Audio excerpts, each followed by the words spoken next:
Mais uma vez, boa noite.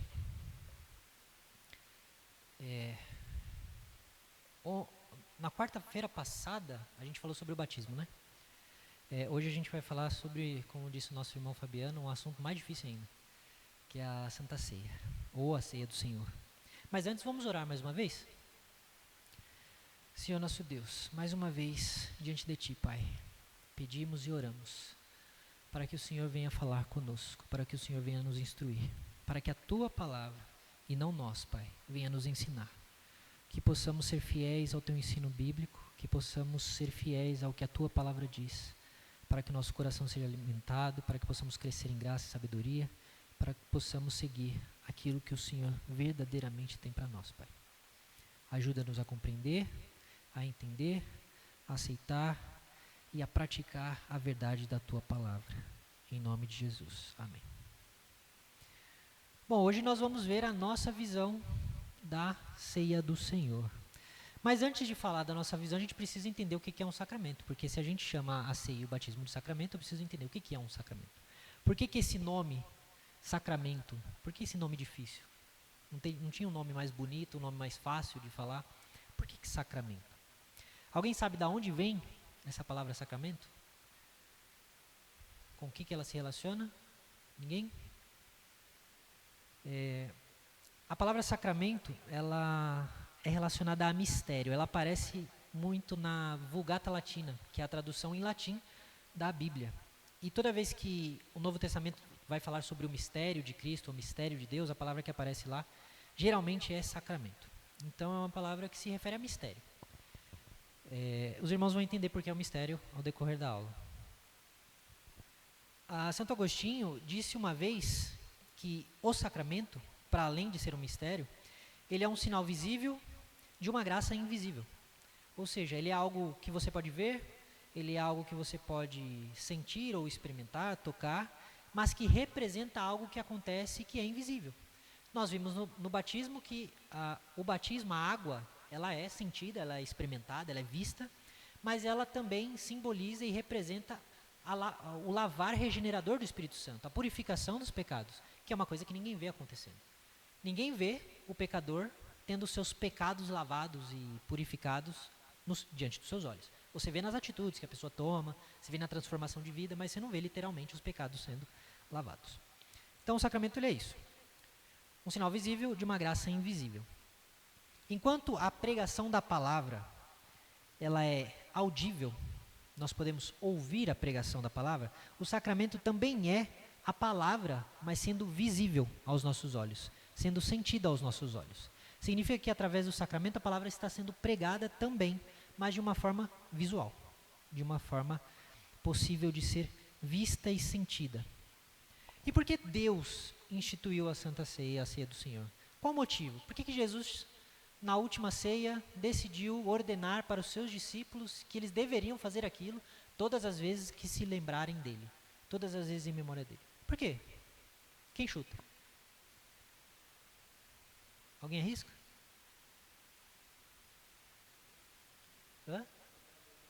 Para lembrar dele, certo? Mas será que os apóstolos não lembrariam dele de outras formas? Lendo as Escrituras, ou escrevendo as Escrituras, pregando? Será que a Bíblia não é por si só suficiente para lembrar de Cristo, da obra de Cristo? Por que Jesus manda instituir a ceia? Exatamente. A ceia, ela particularmente, ela aponta para algo específico. Embora a gente lembre sempre de Cristo, mesmo que a parte da ceia e do batismo, a ceia ela está oferecendo uma lembrança específica, que é a lembrança da morte de Cristo, a lembrança do sangue derramado, a lembrança do seu sangue, do seu corpo que foi transgredido, foi moído por causa dos nossos pecados. Deus ele não precisava dar pão e vinho para a gente, ou pão e fruto da uva, para que nós pudéssemos nos lembrar dele, né? Mas a nossa fé, ela é fraca. Em que sentido? Ela vacila várias vezes. E não só a nossa fé vacila, como Deus conhece a nossa fraqueza, conhece que a nossa fé é fraca, e Ele conhece o fato de nós não sermos capazes de entender completamente o sacramento, ou seja, o mistério. O mistério que está envolvido na ceia. Assim como nós não somos capazes de entender completamente o mistério que está envolvido no batismo. Quer ver um exemplo? Lá em Romanos, não lembro se capítulo 4, 3, Fabiano talvez consiga me lembrar melhor. Mas Paulo, em determinado momento, fala que nós nos unimos a Cristo no batismo, na sua morte.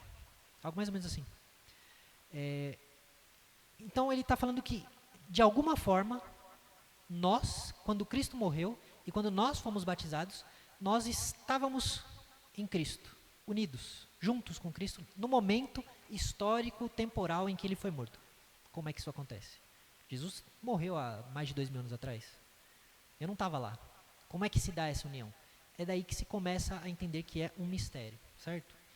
Na ceia também há outro tipo de mistério. E Deus, sabendo que nós não podemos entender isso, não conseguimos entender ou explicar completamente esse tipo de coisa, Ele deu sinais visíveis para que aquilo que Ele quer mostrar, aquilo que Ele quer ensinar, aquilo que Ele quer, melhor, comunicar a nós, possa ser visto, sentido e experimentado, para que a nossa fé não duvide, mas que ela tenha diante das suas vistas, das suas mãos, dos seus sentidos, a certeza daquilo que Deus oferece, a certeza daquilo que Deus promete.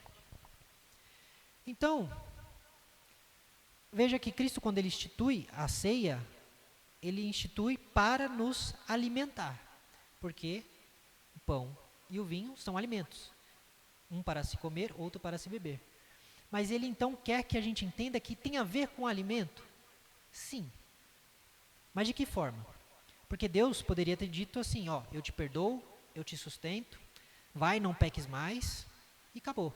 Mas Ele escolheu fazer com que a gente sentisse, experimentasse, comesse e bebesse, para que nós fôssemos alimentados. Então a ceia, ela não acrescenta nada ao Evangelho, mas ela confirma e ela comunica de forma visível algo que o Evangelho já ensina, algo que já acontece de forma invisível, certo? Beleza. Mas aí vocês perceberam que eu falei sobre Jesus alimentando e tal. Como é que isso se dá? É onde a gente entra na controvérsia mais complicada e aqui gera mais discussão, né? Como é que a ceia nos alimenta? Ou, como alguns vão querer gostar de falar mais diretamente, né? Onde Cristo está na ceia? Por que Cristo nos alimenta na ceia? Historicamente, a igreja se dividiu em 4 grandes vertentes. Existem algumas divisões entre essas vertentes, mas existem basicamente 4 vertentes diferentes que tentam entender o que Jesus quis dizer quando Ele disse, isto é o meu corpo e este é o meu sangue. A primeira vertente é a vertente da Igreja Romana, que ensinou, inclusive, a partir do século XII ou XIII, eu não me engano, e depois no Concílio de Trento, eles ensinaram que Jesus, Ele não é morto ou crucificado ou sacrificado de novo na missa. Mas eles ensinam que eles reapresentam o sacrifício de Jesus, ou seja, eles atualizam o sacrifício único e exclusivo da cruz, naquele momento, e Cristo é como se Ele viesse fisicamente, presencialmente, nos elementos da ceia. Essa posição é conhecida como transubstanciação. Por que transubstanciação? Porque palavra difícil, né? Substanciação, substância. A gente tem uma substância, a substância do pão e do vinho. A hoje em dia todo mundo sabe o que é trans, né? Trans é quando você muda, algo que muda de natureza, né? Então, muda-se a substância. A ideia é, o pão deixa de ser pão, o vinho deixa de ser vinho, torna-se corpo, literal, físico, e sangue, literal e físico. Essa que é a ideia. A tradição luterana, ela vai dizer, antes de eu entrar na tradição luterana, por que a gente não adota essa opção aqui? A gente não adota ela porque a gente entende que o sacrifício de cruz, ele não pode ser atualizado, ele não pode ser repetido, ele não pode ser reapresentado, ele foi de uma única vez por todas, e também, Jesus ele tem um corpo físico, de carne e osso, ele subiu com o corpo físico de carne e osso. Nós entendemos que é impossível para Jesus, em sua natureza humana, estar presente em todos os lugares ao mesmo tempo com o seu corpo físico. Não é que Jesus não está presente em todo lugar ao mesmo tempo. mas o seu corpo físico permanece à destra de Deus Pai. Não existe uma carne infinita para que a igreja consuma, vamos assim dizer, certo? Mas é só passando por cima do porquê que a gente rejeita essa visão. A gente também rejeita isso porque isso leva à adoração da hóstia, por exemplo. Nós entendemos que quando alguém está adorando o elemento, a pessoa está adorando o elemento e não Cristo. Logo vira um objeto de culto que a Bíblia não autoriza. A visão luterana, ela é comumente chamada de consubstanciação, mas os luteranos não usam esse termo, não gostam desse termo, então não vou usar. Eles preferem o termo de presença real ou união sacramental. Por quê? Eles argumentam que não há uma mistura de substâncias, não é uma consubstanciação. Não é como se Jesus se misturasse com um pão. Na verdade, eles dizem que o corpo e o sangue de Cristo, ele está em cima com o pão, embaixo do pão. Então, é como se Jesus estivesse juntamente com a substância do pão, mas sem que ela se transforme. Começou a complicar, né, o papo, começou a ficar filosófico demais. Então, imagine que o pão ainda é pão, mas o corpo físico de Jesus, eles também enfatizam isso, o corpo físico de Jesus, literal de Jesus, está em, com e sob o pão. Ele está ali no pão, de alguma forma, que eles chamam de mistério. Né? Por que nós rejeitamos isso? Em parte por causa daquilo que nós rejeitamos também da visão romana. O corpo de Cristo não pode estar presente em vários lugares ao mesmo tempo, nem ser dividido infinitamente, porque é um corpo físico humano. Se a gente fala que o corpo dele é infinito nesse aspecto, ele perde a sua natureza humana. E nós aprendemos, estudando as Escrituras, e ao longo da história da igreja, que a natureza humana de Cristo, ela não pode ser retirada. Ela precisa ser entendida como uma natureza humana, embora glorificada, ainda uma natureza humana. Assim como Cristo não pode ser entendido a parte da sua natureza divina. Ele é homem e Deus ao mesmo tempo. Essas duas coisas nem se misturam e nem se separam. Como é que eu explico isso? Como é que eu entendo isso? Não entende.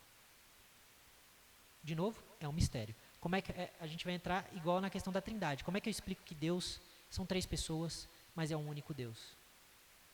A gente tenta, mas a gente não esgota o assunto. Porque Deus é infinito. É muito maior do que aquilo que nós podemos expressar em palavras. E por isso mesmo que a gente tenta entender e a gente para em determinado momento. Porque dali para frente não dá para avançar.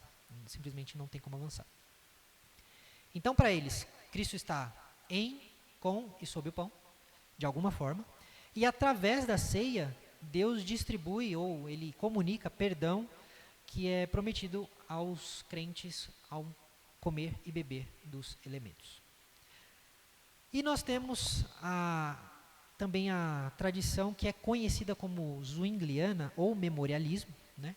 Porque Ulrico Zwinglio, da Suíça, se eu não me engano, foi conhecido por defender, foi um dos primeiros a defender de forma mais enfática esse ponto. O que ele dizia? Ele dizia que a ceia é apenas um memorial. Por quê? Porque está escrito lá, em memória de mim. Façam isso em memória de mim.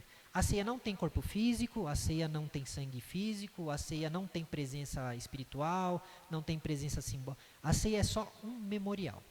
Mas ela é um memorial como ordenança, e como ordenança ela deve ser praticada e observada.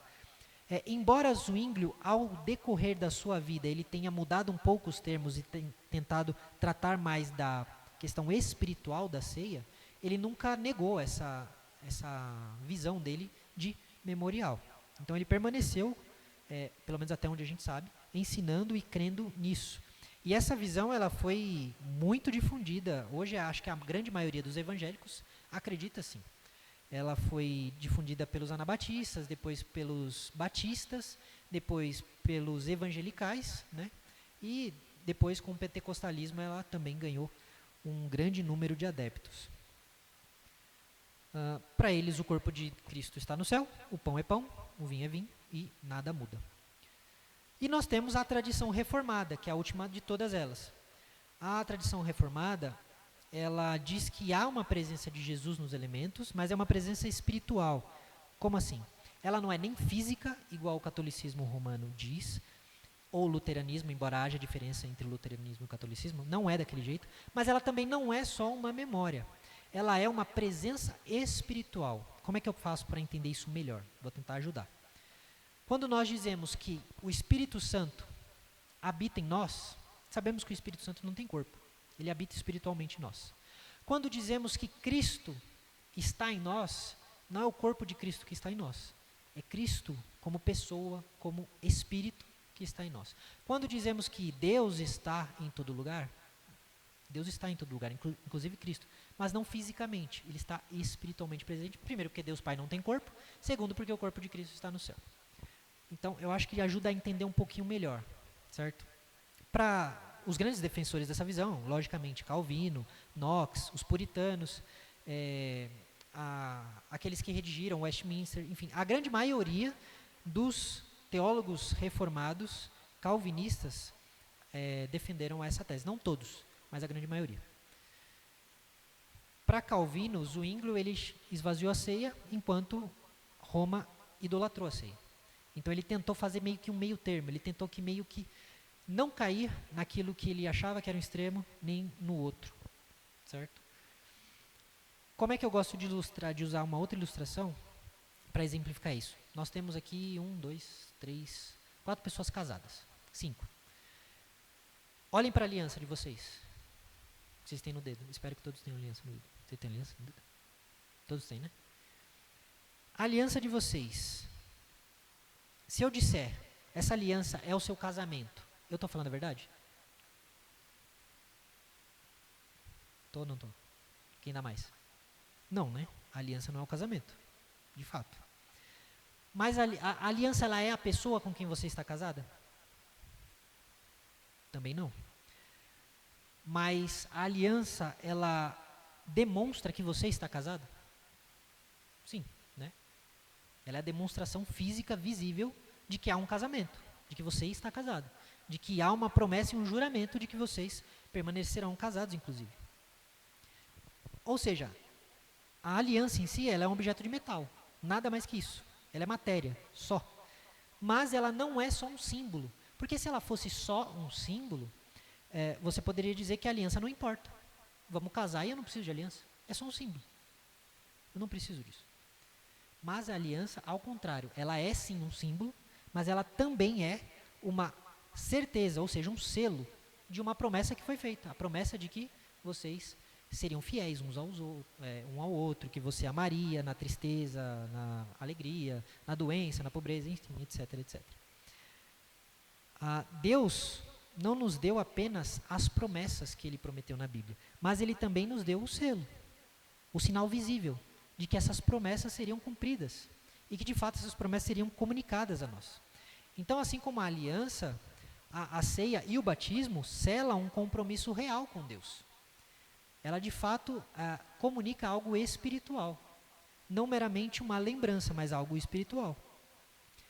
Assim como a aliança não cria o casamento, mas ela garante e confirma que o casamento existe, que ele é real, assim também os sacramentos confirmam e garantem que aquilo que foi prometido é também real e é comunicado.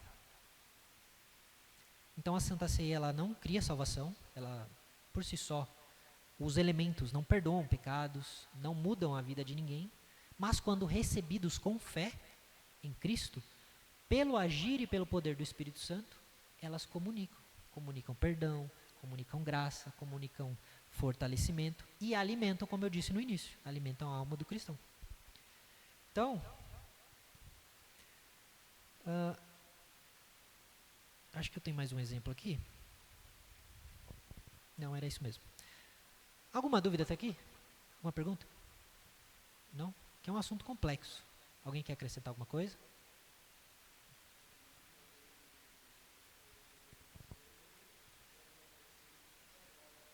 Isso, bem lembrado. Além de mistério, o sacramento significa sagrado. Verdade. Tá, sabendo disso, o que eu ganho? Ou do que a ceia me beneficia? Por que Deus instituiu esse sacramento para o nosso benefício? O que ela transmite a nós? Primeira coisa, nutrição espiritual, né? Assim como o pão alimenta e o vinho também, Cristo nos alimenta a nossa alma, alimenta o nosso espírito. Cristo fortalece a nossa fé. Então, toda vez que nós ceiamos, nós estamos sendo fortalecidos. Nós estamos nos alimentando de forma espiritual. estamos recebendo forças para a nossa fé, para a nossa caminhada. Então a ceia, ela fortalece a nossa fé, a nossa caminhada com Deus, mas ela também fortalece a nossa união com Cristo. Vamos abrir lá em 1 Coríntios, capítulo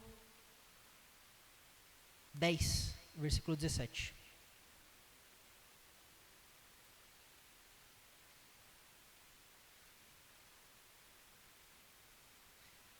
Ó, 1 Coríntios, capítulo 10, verso 17, diz o seguinte: porque nós, embora muitos, somos unicamente um pão, um só corpo, porque todos participamos do único pão.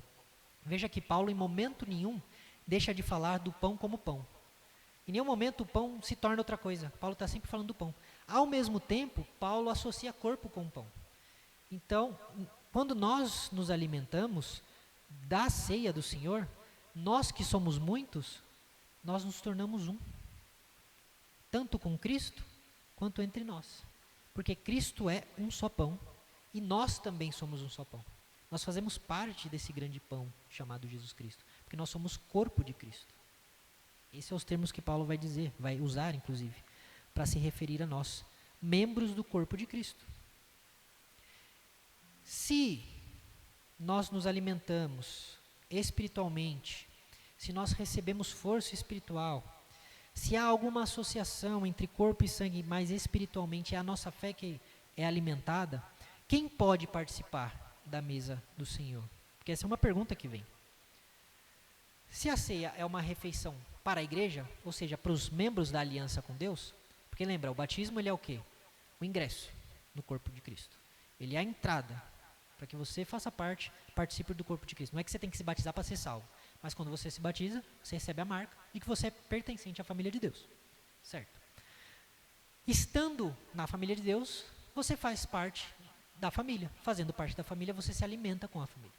Então, aqueles que podem participar da ceia são os membros do corpo. Veja outro texto, ainda em 1 Coríntios, agora no capítulo 11, versos 27 a 30. Paulo vai dizer o seguinte: por isso, aquele que comer o pão ou beber o cálice do Senhor indignamente, será réu do corpo e do sangue do Senhor. Que cada um examine a si mesmo, e assim coma do pão e beba do cálice. Pois quem comer e beber sem discernir o corpo, come e bebe juízo para si. É por isso que há entre vocês muitos fracos, doentes e não poucos que dormem. Esse é um texto que a gente não costuma ler durante a celebração da ceia, mas eu lembro que quando eu fazia parte da Assembleia de Deus, eles faziam questão de ler até aqui. Não sei se botar medo, não sei, mas liam até aqui. Então, o que Paulo está dizendo aqui? E eu acho que não era nem para botar mesmo, é para a gente entender quem precisa participar, quem pode participar. O que Paulo está dizendo? Ele está dizendo, ó, aquele comer do pão indignamente, beber indignamente, ele é culpado, ele é réu, ele é culpado, não é de lembrar errado de Cristo, mas do corpo de Cristo e do sangue de Cristo. Então, novamente, Paulo está fazendo uma associação entre os elementos e a realidade, que é o corpo e o sangue. Então, se você come e bebe indignamente, você está sendo como aquelas pessoas que mataram Jesus. Você está sendo tão culpado quanto elas. E no dia do juízo, se você continuar comendo e bebendo indignamente, você será julgado como aqueles que mataram Jesus, como aqueles que torturaram Jesus, porque o seu pecado é igual ao deles. Você não está discernindo o corpo e o sangue de Cristo. E aí ele vai dizer que cada um examine a si mesmo. E aí ele vai falar, se você não puder, se você não tiver apto, não coma. Não, ele vai falar, e assim, coma do pão e beba do cálice. Então a ideia de Paulo não é botar medo. Não é dizer assim, ó, cuidado, hein? Porque se você estiver devendo, o galo vai cantar. Não é isso que ele está falando. Ele está falando, examine-se. Você precisa se examinar. Perceba como anda a sua vida espiritual com Deus. Como anda a sua vida com Deus, sua comunhão com Deus, com a igreja. Como é que está a sua saúde espiritual? Você precisa fazer isso. Não quero que você faça isso para não participar. Eu quero que você faça isso para que, se há algo errado, você se arrependa. Você se arrependa, você mude, você peça perdão a Cristo e com fé participe dos elementos. Porque é mais importante participar do que deixar de participar. Então quem deve participar são os cristãos, porque eles fazem parte da aliança. E cristãos que são batizados. Porque se você não é batizado, se você está recusando receber o sinal da aliança, por que você quer participar da ceia então? Se você está recusando receber o sinal daqueles que fazem parte da família. É tipo eu querer jantar com uma família, mas não querer ser associado a ela. Alguma coisa de estranha, né? Acontece aí.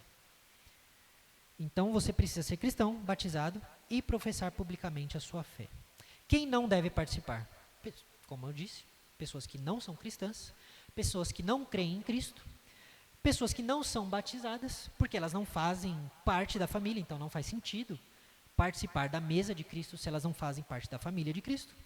Crianças que ainda não têm discernimento para fazer autoexame, e aí é onde algumas pessoas questionam, se vocês batizam criança, por que vocês não dão a ceia para crianças? Porque ao contrário do batismo, para a ceia Paulo pede o autoexame. Ele pede para que você discirna o corpo e o sangue. Ele pede para que você avalie a si mesmo, para então comer e beber. A criança não tem essa maturidade. A criança não tem essa capacidade. Por isso que nós entendemos que se ela comer de qualquer forma, ela não estará discernindo o corpo e o sangue de Cristo. E estará incorrendo em um problema. Ao contrário do batismo, nós nunca vemos Paulo falando, discirna a sua fé e então se batize. Em nenhum momento é dito isso. Mas na ceia sim. Outro grupo que não pode participar são cristãos, mas que estão vivendo em pecado grave, deliberado e ou não confessado. Como assim? São cristãos que pecam, não se arrependem e insistem no pecado. E aí, muitas vezes a gente se concentra em grupos específicos de pecado, né? Adultério e coisas do tipo. Né? Ou algo muito flagrante, roubou um outro irmão, fraudou alguma coisa, roubou a igreja, enfim, coisas mais, assim, que a gente acha mais graves, né? Mas eu diria que no autoexame, a gente pode acrescentar aqui qualquer tipo de pecado, tá? Se a pessoa é uma pessoa que mente, e ela não se arrepende de ser uma pessoa mentirosa, ela não pode participar da ceia. É que os presbíteros e o conselho não tem como discernir isso muitas vezes. Às vezes sim, porque às vezes a pessoa, você conhece a pessoa, você sabe que ela não é mentirosa. E você percebe que ela não muda. Às vezes sim. Mas na maioria das vezes não tem como a gente saber isso. É muito individual. Então, existem pecados, e aí que é onde vai entrar o autoexame. Não tem como o presbítero Fabiano, os presbíteros aqui da igreja, o pastor, saber se você está cometendo. Então, existem todos os pecados que não são confessados e que são insistentemente praticados por um cristão, desabilitam ele de participar da ceia se ele não se arrepende. Porque ele não está discernindo o corpo e o sangue de Cristo. Certo? E como eu posso saber se eu estou apto, então? Eu preciso não ter pecados? Eu preciso ter passado a semana inteira, pior, né? Porque a gente só toma ceia uma vez por mês. Então a gente tem que passar o mês inteiro sem ter feito nada muito grave. Será que é isso? A pergunta que fica é, se eu for esperar não ter pecado, quando é que eu vou participar da ceia? Nunca, né? Em momento algum. Então, ao mesmo tempo que o autoexame ele não é uma checagem de perfeição, dizendo assim, eu preciso ser perfeito para participar, eu não posso ter pisado na bola nenhuma vez, não posso ter errado nenhuma vez. O autoexame não é para isso, porque ninguém é perfeito. Ninguém vai tomar ceia se for esperar por isso.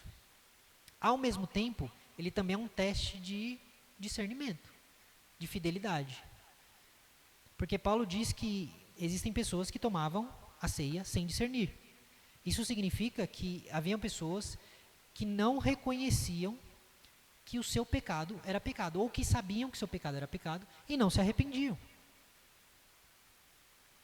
Se você é uma pessoa que, por exemplo, não consegue perdoar, você é uma pessoa, como eu disse, outro exemplo, né, é uma pessoa mentirosa, uma pessoa que não consegue deixar de fazer coisas ou pecados que a gente costuma fazer, mas que a gente tem que abandonar, se você é uma pessoa que não consegue abandonar o seu pecado, você não pode participar. Porque uma coisa é a pessoa que é pecadora, mas que luta contra o pecado, que diariamente está tentando resistir ao pecado, e o pecado é um acidente na vida dessa pessoa, é algo que acontece na maioria das vezes, sem ela querer ou sem querer. Uma coisa é essa pessoa, outra coisa é alguém que vive no pecado. De vez em quando pede perdão, mas vive no pecado. Porque participar indignamente antes de tudo, não dar o devido valor para o que a ceia representa, para o que ela significa. É você olhar para aquele banquete, para aqueles elementos, para aquele momento e achar aquilo normal, como mais um momento da liturgia. Todo o culto, ele é de certa forma sagrado, porque ele é oferecido a Deus. E Deus, ele recebe, e não só recebe, como ele vem até nós, nos dá graça no momento do culto. De novo, Deus está presente o tempo todo, em todo lugar. Mas no culto, ele transmite graça sobre nós. De uma forma como, por exemplo, aconteceu com Moisés, quando ele foi ter com Deus. Deus estava presente com o povo em todo momento. Mas quando Moisés esteve no monte e Deus se fez presente com Moisés, ninguém mais pôde se aproximar. Então nós entendemos que no momento do culto existe uma seriedade, uma solenidade diferente dos outros momentos. Acho que era essa palavra que eu estava buscando, solenidade. Assim como na ceia há uma solenidade que ela é diferente, porque é um momento onde você está sendo nutrido por Cristo. Você está sendo nutrido por Cristo e se unindo em corpo com a igreja. Por isso que é tão séria a advertência de Paulo. Não sei se os irmãos notaram, mas Paulo fala que por causa disso, há entre vocês muitos fracos, doentes e muitos, algumas vão dizer muitos que dormem, a minha diz não poucos que dormem. Veja só, o fato deles não estarem discernindo esse momento, não estarem considerando aquele momento como um momento solene, um momento reverente, um momento especial, e comendo e bebendo de qualquer forma, por causa disso, tinham muitos que estavam doentes. Não só doentes, haviam muitos entre eles fracos e há muitos que dormiam. Quando Paulo fala dormiam, ele está falando de morrer. Muitos morriam, porque consideravam a ceia mais um momento, mais uma refeição. Era apenas mais um momento onde estava todo mundo junto, apenas se alimentando. E não é isso. Nós não podemos cair nesse erro. Então, assim como a ceia não é um remédio para os doentes, aliás, como ela é um remédio para os doentes, né, nós precisamos entender que nós somos pecadores, nós precisamos de remédio para o nosso pecado, e a ceia é esse remédio. Ao mesmo tempo, ela não é um prêmio para os que são perfeitos, porque não há quem seja perfeito. Certo? Ficou claro até aqui? Alguma dúvida? Não? Tá. Como eu sei se eu posso participar da ceia, então? Fé. Eu confio em Cristo para o perdão dos meus pecados? Eu confio que se eu pequei no mesmo dia da ceia, Cristo é fiel para me perdoar, se eu estou arrependido e se eu me dirigir a Ele? Segunda coisa, eu me arrependo mesmo? Eu não só creio, mas eu me arrependo pelo meu pecado? Eu luto contra o meu pecado? Eu quero abandonar o meu pecado? Eu quero que Deus me livre dos meus pecados? Se acontecem essas duas coisas, você é apto a participar da ceia. Por fim, nosso último ponto. Qual é a frequência da ceia? Quantas vezes nós deveríamos ceiar? A Bíblia não estabelece. Ela não diz nós cearíamos, 3 vezes ao ano, 2, trimestralmente, mensalmente, semanalmente. A Bíblia não diz. Nós sabemos que a igreja primitiva, principalmente por causa de Atos 2, nós entendemos que historicamente a igreja observava a ceia toda vez que se reuniam.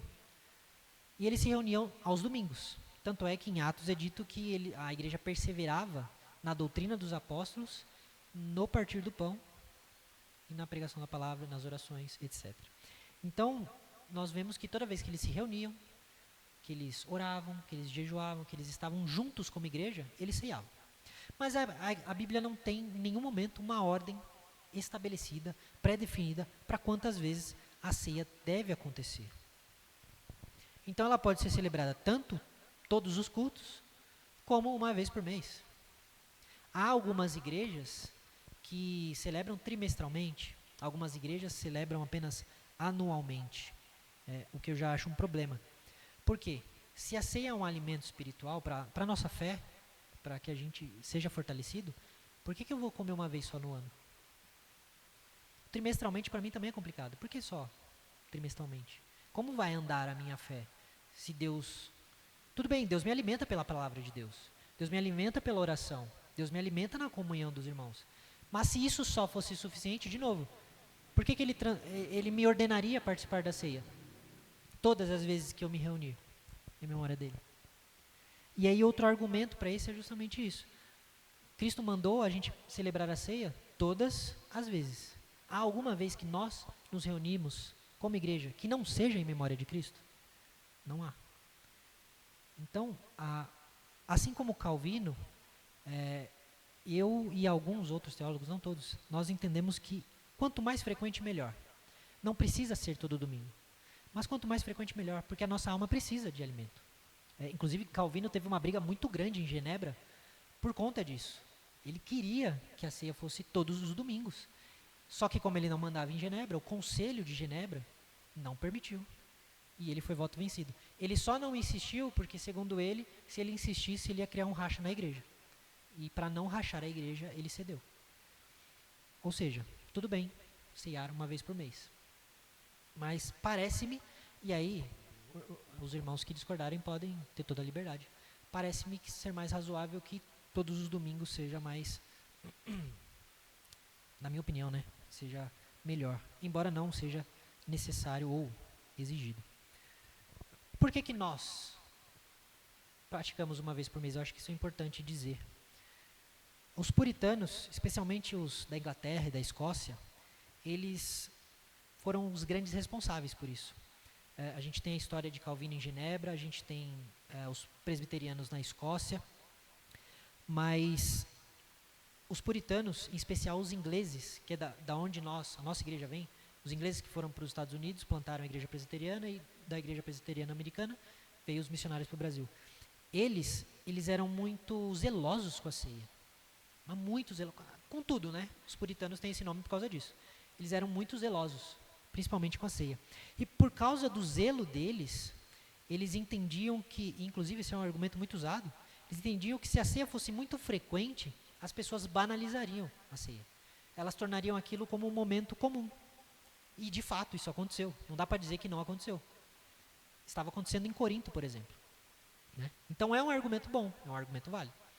Então, para evitar isso, eles passaram a ceiar apenas uma vez por mês. Né? Existem argumentos contrários a isso também, mas o meu objetivo aqui não é refutar ninguém, é só apresentar os pontos. Seja semanal, seja mensal, o ponto que é importante é que nós precisamos ceiar frequentemente. Nós precisamos nos alimentar de Cristo frequentemente. Nós precisamos ser fortalecidos frequentemente. Essa que é a grande importância. Alguma dúvida? Algum acréscimo? Diga.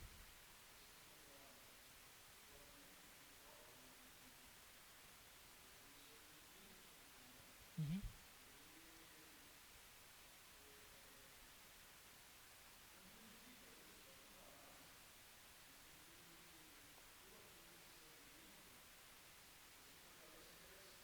Isso.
Isso me lembra, inclusive, um ponto que eu não tratei, e que é, eu estava lendo as institutas para ver se eu não tinha escrevido nenhuma, né, nada fora dos padrões do que a gente crê.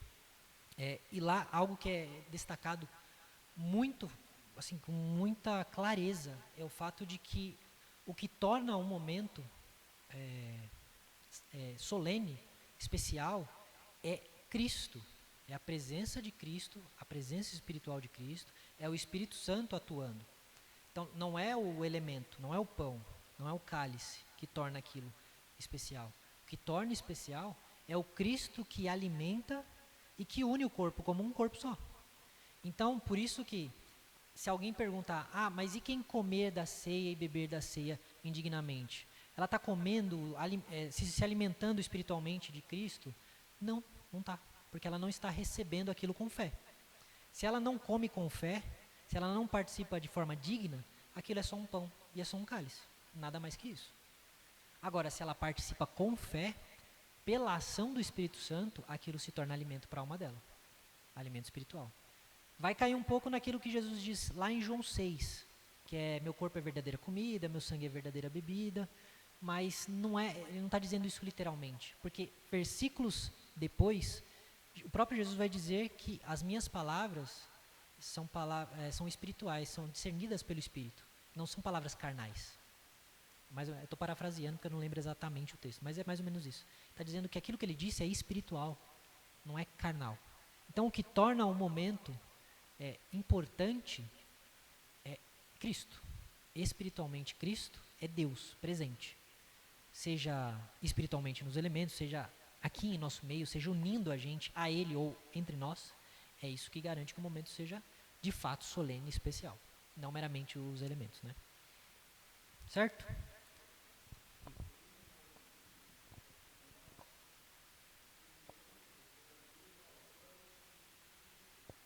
Perfeito. É para que nós não fiquemos, justamente o que o irmão falou, nós não ficamos aqui no ato aqui que está sendo feito aqui, né? Para que a gente não eleve o ato em si, não adore os elementos, não adore o que está acontecendo, mas que a gente olhe para o que aconteceu, para que a gente olhe para a cruz, para Cristo que morreu na cruz. Esse é o grande significado da ceia. Deu para perceber um pouquinho porque é um mistério, né? Porque é um assunto difícil, é um assunto que não dá para a gente chegar assim até onde a gente queria.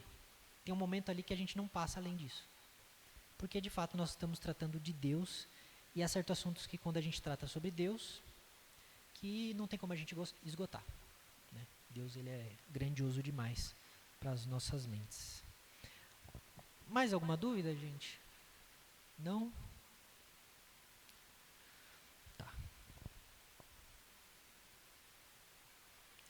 Vamos orar então, para nós encerrarmos. Eu queria pedir para Letícia orar para a gente. Por favor, Letícia.